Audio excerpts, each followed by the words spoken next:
I don't need glass slippers. This Cinderella has a katana, and her fairy godmother is a legendary ninja master.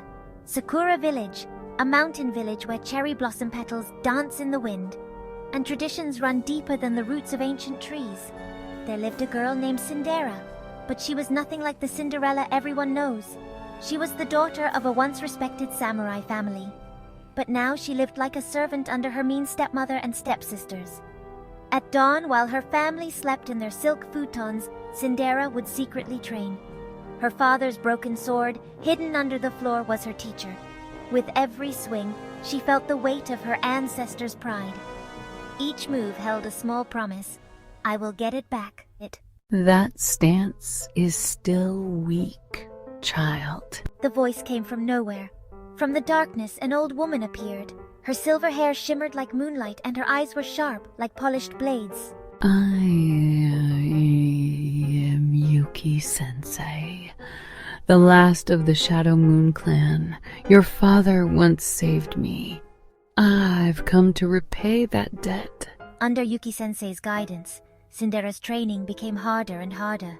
She learned to move like water, strike like lightning, and endure like a mountain. But it wasn't just about techniques. She also learned the true path of a warrior. That strength doesn't come from hate, but from the will to protect what you care about. News spread quickly through the village. Prince Takeshi, the shogun's son, was choosing his bride in a martial arts tournament of honor. In this tournament, the strongest warriors would show off their skill, courage, and inner strength. Winning meant not only marrying the prince, but also restoring your family's honor. Cinderella's stepsisters were getting ready in their shiny, expensive armor, but those two knew nothing about real hardship. They had no idea about the strength of a warrior who trains hard every day and never gives up, even when they feel like breaking. On the night of the tournament, Yuki-sensei appeared, bringing gifts that would make any shinobi cry with joy. Armor made from shooting stars, light as silk, yet stronger than steel.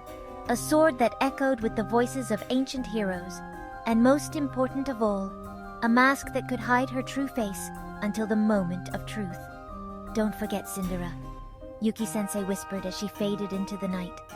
True strength appears when you think all is lost. Believe in your training. Believe in your heart.